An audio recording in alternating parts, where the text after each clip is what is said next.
2014 Kia Optima.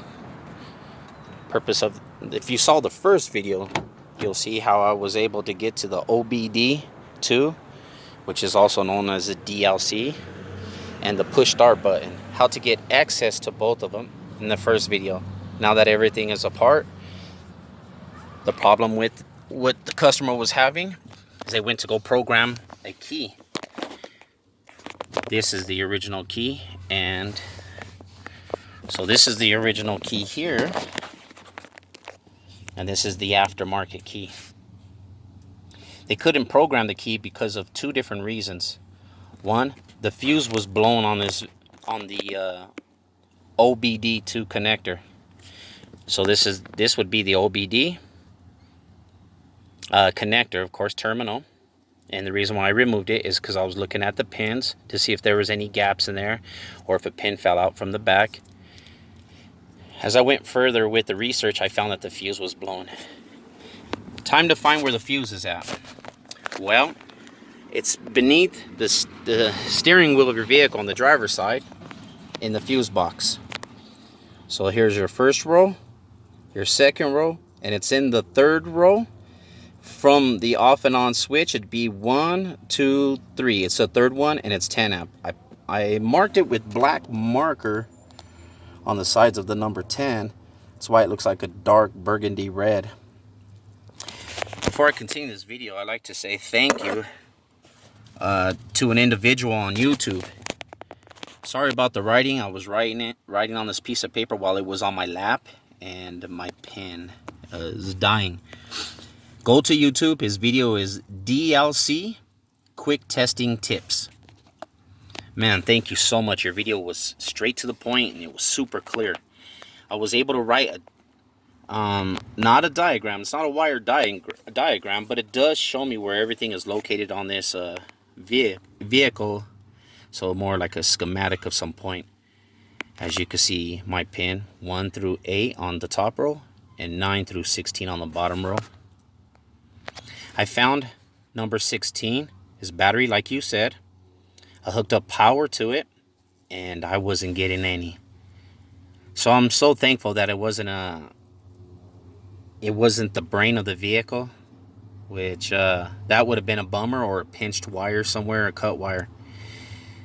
So once again, if we look at the lid, I showed you how to remove this. It says fuse and OBD. It's located here. I showed you how to remove it. If you were to turn it around, it shows you the fuses, the amperage, and what they go to. This fuse box, this does not though. So if you look at the fuse switch, it's 1, 2, 3. It's the third one, and the third one says memory. It does not say OBD2 or DLC. I wrote that myself in marker, and I highlighted it for you. It's the third one down, 10 amp. It was a unique fuse. I didn't have the fuse on hand. I had other fuses, but I found that you have another fuse box beneath the hood of your vehicle. So if you come around, here's the box. So it's right above the battery on the driver's side. There's a tab. You push it in and you pick it up. The same thing on the opposite. Push it in and it picks up, and there's your fuses. Now if you turn this around, it's like being beneath the hood of your vehicle. Beneath the dash of your vehicle. This one says that it has spare fuses. See, it says spare 10, spare 15, spare 20, and a spare 25. You turn it the way the wires, how the box is. So you turn the box the way it looks. If you come to the top, you're missing a 10 because that's the fuse I'm using. It goes there. Above the wires, there's a 10, a 15, which is blue, and a 20, which is yellow, and white is 25. The red is missing. I used it. I pulled it out by using this fuse remover. This really helped out a lot. All right, put it back in its place. A fuse puller. Back to the vehicle. So now I'm able to program the keys. About these keys, if you're ever going to go get a key programmed, this is the original. This is the aftermarket. The aftermarket does not work. It does not start your vehicle. Of course, the aftermarket doesn't. So it's a switchblade key, if you like a better way of looking at it, to help you remember it. You can't start the key. It does not have an ignition. It has a push start. Your original key has a special chip inside of it, a transponder chip of some sort. That's how you're able to start your vehicle. This key does not. It will only open your doors, and if you do get it to program, you can only lock your doors and unlock it, maybe pop the trunk, but this, you cannot start your vehicle with it. It does not have a transponder chip in it. Make sure your keys look identical if you're going to get one made. Just go to Kia. The key for it to have it programmed and everything is $250. That's here in right off, I believe that's I forget where it's located, somewhere past Kipling and probably 44th and Kipling, something above those ends.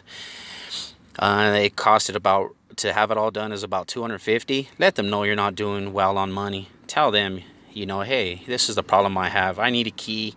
It's not, and they'll work with you. They really will. So to get the correct key programmed, it's $250. But talk with them and see if you can get it lowered, no matter where you go. And that's how much it's gonna. I try to look for a person who will program these vehicles, and I cannot find one. If you do, do a video, let us know. Okay, now beyond the key, now we're able to order a key, and then we'll program it, which that would be for the next video. And by the way, when I went to Kia to get an additional key, because the first place I went to could not program it, which then I learned from Kia that these keys you cannot program. Kia could not program the key because, of course, the OBD2, which is a DLC, did not have power. They were going to charge me $150 just to diagnose it, just to let me know what the problem is. That's not to fix it. So to save you money, these quick tips like DLC, quick testing tips from YouTube, thank you very much. Appreciate that. I was able to find out it was the fuse in the box, and guess what? I saved this customer $150 for that. That's wonderful. By the way, I'm gonna hold the phone still on this. It's not a diagram because there's really no wires in it, and it's like a schematic.